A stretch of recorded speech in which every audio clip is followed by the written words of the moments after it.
మీ ఎలాంటి వ్యాపార ప్రకటనలకైనా వెంటనే మా ఛానల్ సంప్రదించండి. హాయ్ హలో నమస్తే, welcome back to our channel. నేను శిరీష. ప్రజెంట్ మన స్టూడియోలో ఉన్నారు తేజస్విని గారు, మేడం గైనకాలజిస్ట్. మేడంతో మాట్లాడతాం.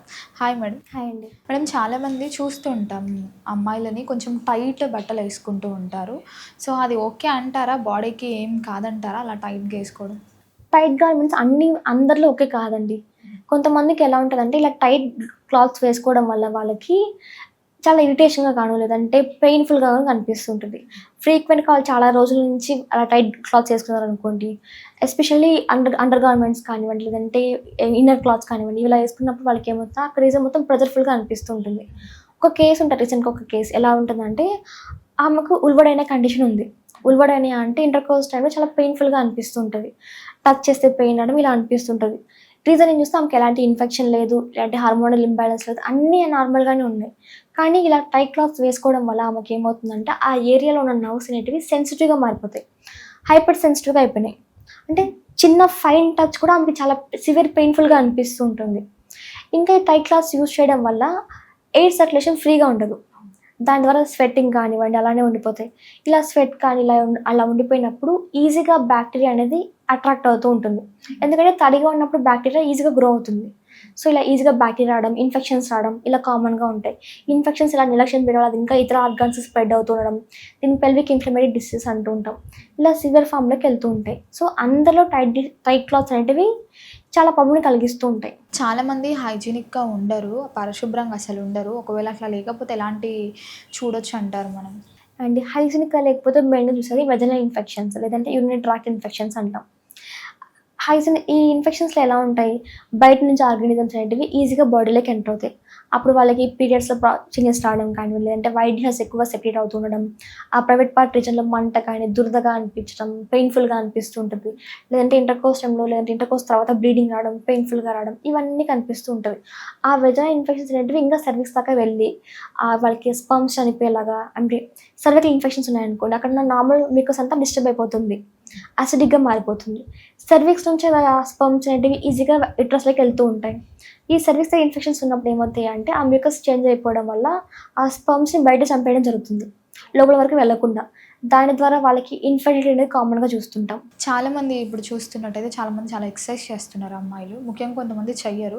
ఒకవేళ చేయకపోతే ఆరోగ్యం పైన ఎలాంటి ప్రభావం ఉంటుందంటారు? ఉంటుందా అసలు చేయకపోతే? డెఫినెట్లీ అండి. ఎక్సర్సైజ్ అనేది ప్రాపర్గా ప్రతి ఒక్కరికి అవసరమే. ఎక్సర్సైజ్ చేయడం వల్ల ఏమవుతుందంటే బాడీ హెల్తీగా ఉంటుంది, హార్మోన్స్ అనేవి యాక్టివ్గా రెగ్యులరైజ్ అయ్యేలాగా ఉంటాయి. సపోజ్ ఒబేస్గా ఉన్నారనుకోండి, వాళ్ళు ఏమవుతుంది, హార్మోనల్ ఇంబ్యాలెన్స్ జరుగుతుంది. లేదు, హార్మోనల్ ఇంబ్యాలెన్స్ వల్ల ఒబేసిటీ వస్తుంది. ఈ రెండింటి వల్ల ఏం కామన్గా ఉంటుంది, పీసీఓఎస్, థైరాయిడ్ ఇంబ్యాలెన్స్ కామన్గా ఉంటుంది. వీటి వల్ల ఏమవుతుంది, పీరియడ్స్ సరిగ్గా రావు, పీరియడ్స్ డిలే అవ్వడం కానీ, బ్లీడింగ్ సరిగ్గా అవ్వకపోవడం, స్కాంటీ బ్లీడింగ్, ఇవన్నీ ప్రాబ్లమ్స్ ఏర్పడుతూ ఉంటాయి. మనం కనుక రెగ్యులర్గా ఎక్సర్సైజ్ చేస్తూ ప్రాపర్ న్యూట్రిషియస్ ఫుడ్ తీసుకున్నాం అనుకోండి, ఆ హార్మోనల్ ఇంబ్యాలెన్స్ సెట్ అవుతుంది. దాంతోపాటు ఎక్సర్సైజ్ చేయడం వల్ల వెయిట్ రిడక్షన్ జరుగుతుంది. ఈ వెయిట్ రిడక్షన్ జరగడం వల్ల హార్మోన్స్ అనేటివి మళ్ళీ యాక్టివేట్ అవుతూ ఉంటాయి, రీగెయినింగ్లా ఉంటాయి అన్నమాట. మనం హెల్తీగా అనిపించడం, లేదంటే రిఫ్రెషింగ్ ఫీలింగ్ రావడం, ఇవన్నీ కామన్గా ఉంటాయి ఎక్సర్సైజ్ వల్ల. ఎక్సర్సైజ్ అనేటివి హెవీగా చేయడం కదా ఏది చేసా కూడా. అంటే కొంతమంది ఏం చేస్తారంటే 2-3 days బాగా హెవీగా ఎక్సర్సైజ్ చేస్తారు, అలసిపోతుంటే అలా చేయడం మంచిది కాదు. నువ్వు మైల్డ్గా చేసి, లేదంటే మోడరేట్గా చేసా కూడా డైలీ చేయడం ఇంపార్టెంట్. డైలీ ఎక్సర్సైజ్ కానీ, లేదంటే యోగా కానీ చేస్తుండడం వల్ల వాళ్ళకి ఆ పొత్తికడుపులో మధ్య స్ట్రెంగ్త్ అవ్వడం, ఆ గర్భాశయం స్ట్రెంగ్త్ అయ్యేలాగా, వాళ్ళకి హార్మోనల్ ఇంబ్యాలెన్స్ లేకుండా, లేదంటే లైఫ్ స్టైల్ ఫ్యాక్టర్స్ ఏవైతే ఉంటాయో, పీసీఓఎస్ కానీ, హార్మోనల్ ఇంబ్యాలెన్స్ కానీ, ఇవన్నీ మళ్ళీ న్యాచురల్ స్టేట్కి వచ్చేలాగా, మళ్ళీ ఫీమేల్ హార్మోన్స్ న్యాచురల్గా బాడీ ప్రొడ్యూస్ చేసేలాగా, హెల్తీగా ఉండేలా కూడా హెల్ప్ చేస్తుంది. అందుకని ఎక్సర్సైజ్ అంత ఇంపార్టెంట్ అని రోల్ ఉంటుంది. మేడం, చాలామంది ఫుడ్ తీసుకుంటుంటారు కదా, మనం ఫుడ్ తీసుకునేది కూడా హార్మోన్స్ పైన ఎఫెక్ట్ చూపిస్తుంది అంటారా? డెఫినెట్లీ అండి. మనం తినే ఫుడ్ మన హార్మోన్స్ చాలా డీరేంజ్ చేస్తుంది, చెప్పాలంటే పాడు చేస్తుంది చెప్పాలి. నార్మల్గా ప్రీవియస్లో ఎలా తినేవాళ్ళు, రెగ్యులర్గా మార్నింగ్ మీల్స్ కానీ, ఆఫ్టర్నూన్ కానీ హెల్తీగా ఉండేవాళ్ళు. ప్రజెంట్ డేస్లో ఎలా ఉన్నాయి, జంక్ ఫుడ్, ఎక్కువ కార్బోహైడ్రేట్ ఫుడ్స్, ఆయిలీ ఫుడ్స్ ఇలా తీసుకోవడం వల్ల ఏమవుతుంది, మన బాడీలో ఫ్యాట్ కాన్సన్ట్రేషన్ ఎక్కువైపోతుంది. దీనివల్ల ఏమవుతుంది, ఆ హార్మోన్స్ అనేవి ఇంబ్యాలెన్స్ అవుతూ ఉన్నాయి. ఈ హార్మోనల్ ఇంబ్యాలెన్స్ వల్ల ఏమవుతుంది, బాడీలో ఇన్సులిన్ రెసిస్టెన్స్ డెవలప్ అవుతుంది. అంటే బాడీలో ఇన్సులిన్ లెవెల్స్ పెరిగిపోతూ ఉంటాయి. ఈ పెరిగిపోవడం వల్ల ఏమవుతుందంటే వాళ్ళకి తిన్న ఫుడ్ మొత్తం ఫ్యాట్ లాగా స్టోర్ అయి ఉంటుంది. మెయిన్గా ఫీమేల్స్లో చెప్పాలంటే పొట్ట చుట్టూ, లేదంటే థైస్ దగ్గర ఇలా ఫ్యాట్ అనేది ఎక్కువగా అక్యుములేట్ అయిపోతూ ఉంటుంది. ఇలా ఫ్యాట్ అక్యుములేట్ అయిపోవడం వల్ల వాళ్ళకి హెవీగా అనిపించడం కానివ్వండి, లేదంటే బరువు ఈజీగా పెరగడం కానివ్వండి. దీంతో పాటు ఇంకా ఇతర హార్మోన్ డ్యామేజ్ అయ్యేలాగా మెయిన్గా థైరాయిడ్ రావడం, లేదంటే పీసీఓఎస్ రావడం ఇవన్నీ కామన్గా ఉంటాయి. తిన ఫుడ్ వల్ల బరువు పెరగడం, లేదంటే బరువు పెరగడం వల్ల హార్మోనల్ ఇంబ్యాలెన్స్ అనేటివి ఇంటర్లింక్ అయి ఉంటాయి. ఇవన్నీ ఒకదాని వల్ల ఒకటి లింక్ అయి ఉంటుంది.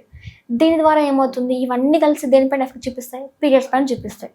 పీరియడ్ సరిగ్గా రాకపోవడం, లేదంటే హెవీగా బ్లీడింగ్ అవ్వడం, లేదంటే గర్భాశయంలో గడ్డలు కానివ్వండి, లేదంటే ఇన్ఫెక్షన్స్ కానివ్వండి, ఇవన్నీ వచ్చేలాగా హెల్ప్ చేస్తాయి అండ్ ఇవన్నీ వచ్చేలాగా ప్రేరేపిస్తాయి అన్నమాట మనం తీసుకునే ఫుడ్కి దీనికి సంబంధం ఏముందని అనుకుంటారు చాలామంది. ఇంకా కొంతమంది హెవీగా బ్లీడింగ్ అవుతున్న వాళ్ళు సరిగ్గా ఫుడ్ తీసుకోకపోవడం వల్ల అట్లా నీరసంగా అనిపించడం, కళ్ళు తిరిగినట్టు అనిపిస్తూ ఉంటుంది. ఎందుకంటే ఇంత అమౌంట్ ఆఫ్ బ్లడ్ లాస్ అవుతున్నప్పుడు సరైన ఇంటేక్ కూడా ప్రాపర్గా ఉండాలి వాళ్ళకి. ఎందుకంటే మళ్ళీ ఆ బ్లడ్ని రీగైన్ చేసుకునేలాగా, రీప్రొడ్యూస్ చేసేలాగా ఉండాలి. కాబట్టి ప్రాపర్ న్యూట్రిషియస్ ఫుడ్, అదేవిధంగా హెల్తీ డైట్ అనేది ఇంపార్టెంట్ రోల్. మేడం, మరి మెయిన్లీ అమ్మాయిలు ఎలాంటి లైఫ్ స్టైల్ మెయింటైన్ చేసుకుంటే హెల్త్ బాగుంటుందంటారు? లైఫ్ స్టైల్ పరంగా వస్తే ఇది ప్రెగ్నెన్సీ కోసం కానివ్వండి, లేదంటే న్యాచురల్గా ఎలాంటి కాంప్లికేషన్స్ రాకుండా ఉండాలంటే healthy diet main important role.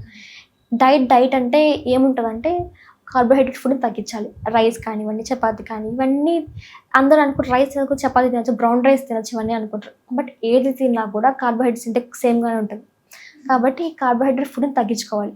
మైదా ఫుడ్స్ కానీ, లేదంటే ప్రాసెస్ ప్యాకెట్ ఫుడ్స్ కానివ్వండి, ఫ్రైడ్ ఫుడ్ కానీ, జంక్ ఫుడ్స్ అంటాం మెయిన్గా, పిజ్జా, బర్గర్స్ ఇవన్నీ ఏముంటాయి, మైదా ఫుడ్ అవంతా. ఈ మైదాలో ఏముంటుంది, ఎక్కువ కార్బోహైడ్రేట్ ఫుడ్ ఉంటుంది అనమాట. ఈ కార్బోహైడ్రేట్స్ బాడీలో ఫ్యాట్ పర్సెంటేజ్ పెంచుతుంది. సో ఇవన్నీ తీసుకోవద్దు, ఇవన్నీ తగ్గించడం మంచిది. ఇది తగ్గించి ప్రోటీన్ ఫుడ్ని పెంచుతూ ఉండాలి. సపోజ్ వెజిటేరియన్స్ అనుకోండి, వెజ్ ప్రోటీన్ తీసుకుంటారు, వెజిటేబుల్స్ కానీ, పన్నీర్ కానివ్వండి ఇలా తీసుకుంటుండాలి. సపోజ్ నాన్ వెజిటేరియన్స్ అనుకోండి, మంచిగా నాన్ వెజ్ తీసుకోవచ్చు వాళ్ళు ప్రోటీన్ ఇంటేక్ కోసం.